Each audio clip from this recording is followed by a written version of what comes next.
How's it going, guys? I was checking out the REO website the other day and I noticed an update.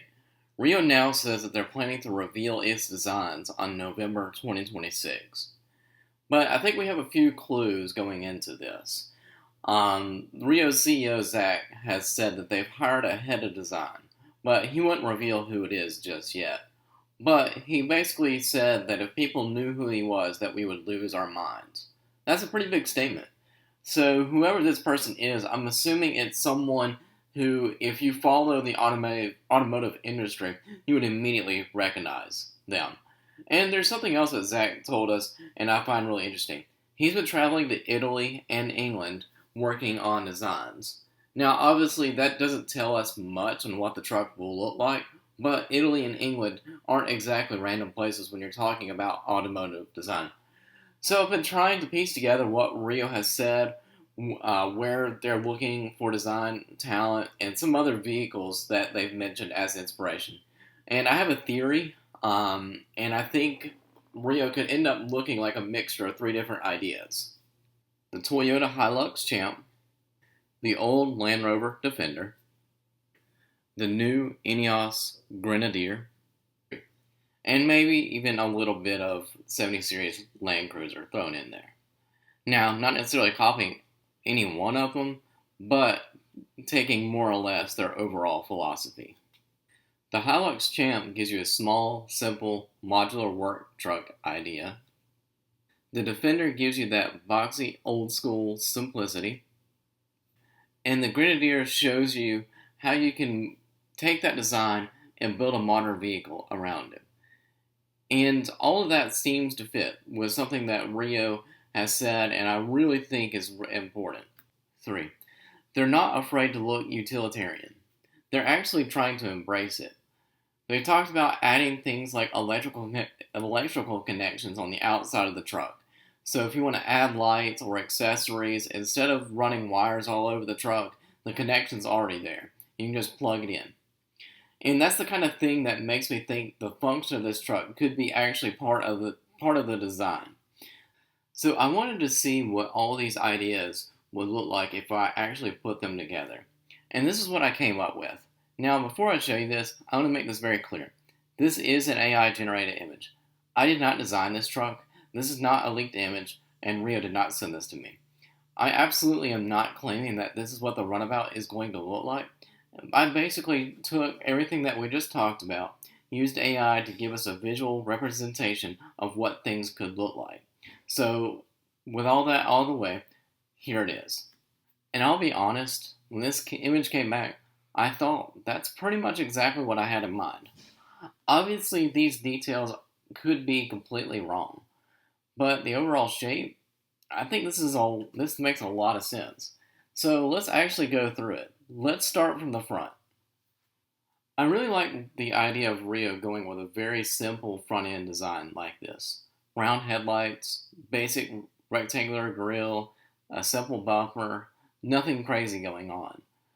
And I like the round headlights, especially they work because they aren't cheap. They're easy to replace and they give the truck a personality without making the design complicated. Then I look at the hood and the windshield. They're pretty upright. There's a lot of glass. You can see everything out of it. And I start seeing some old Defender and 70 Series Land Cruiser influence.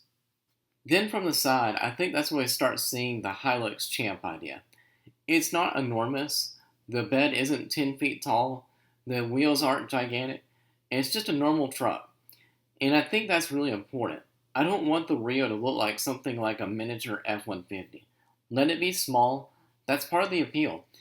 And I really like the flat body panels. If REO is serious about repairability, something like this makes a lot of sense.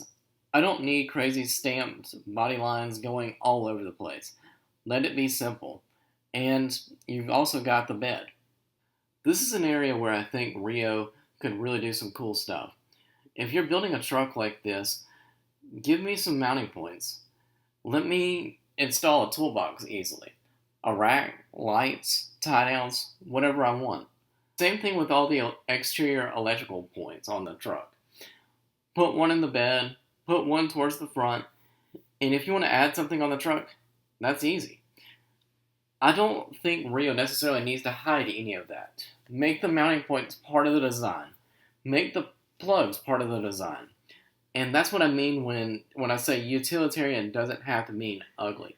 Sometimes the functionality of the stuff actually makes the vehicle look cooler. Look at the Grenadier. A lot of the vehicle's appeal is from the fact that it looks like it was designed that it could actually do something.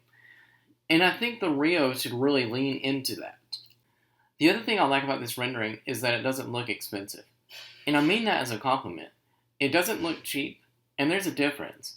It doesn't have to look like REO spent a bunch of money adding things that don't need to be there. Steel wheels, normal tires, simple lights, simple body panels, basic bumpers, but all the things put that together, it still has a lot of character. And I think that's where REO has a real opportunity. Because nobody is really building something like this in the American market. If you can buy an old Defender, you can buy a new Grenadier. But that's an expensive vehicle. If you like the 70 series Land Cruiser, well, Toyota won't even sell a new one here. The Hilux Champ isn't sold here either. So there's an entire style of small, basic, utilitarian vehicle that we see in other parts of the world, but Americans don't get. And I think that's where REO fits in. When you put all these together, I think you see what I'm getting at. You take the proportions of the Hilux Champ, you take the simplicity of the old Defender, and you take what Ineos is doing with the modern Grenadier, and you throw in a little bit of the 70 series Land Cruiser look, then you get the REO identity. So that's what I think we're going to see in November. Now, this may not be the exact shape, and it's probably not going to be the exact headlights, and it's definitely not going to be an AI rendering. But it's the general philosophy. I think we're pretty close. A small, boxy, simple truck that isn't embarrassed about looking like a piece of equipment. And honestly, I hope that's what they do. They don't try to look like every other new truck. They don't give it giant wheels. They don't give it a massive plastic grille. And they don't make it look like a $70,000 luxury vehicle. Make it look useful. And if they can make it look like something that has character, keep it simple, keep it easy to modify, and actually come anywhere close to the price that they're talking about, I think people are going to love it. But the wild card is still the mystery designer. Because if Zach wasn't exaggerating when he said that people are going to lose their minds when they find out who REO hired, I'm really curious about who is actually drawing this thing. And with Zach traveling to Italy and England for the design work, I'm starting to think that the November reveal might be a much bigger deal than I originally thought. That's my prediction. The Hilux Champ proportions and modularity, Defender simplicity, Grenadier execution, and maybe some 70 series Land Cruiser ruggedness. And I'm hopeful that the original REO design will make it immediately recognizable for its own thing. Again, this isn't the REO Runabout. It's AI. It's speculation. Based upon everything that we've heard so far, I wouldn't be surprised if the real thing has a lot in common with this. And now, what do you guys think? If REO reveals this truck in November, would you be happy with it? And who do you think the mystery designer is? Because I'm starting to think figuring out who REO might have hired for this might be the biggest clue of all. So let me know what you think down in the comments. Subscribe for more updates, and I'll see you in the next one.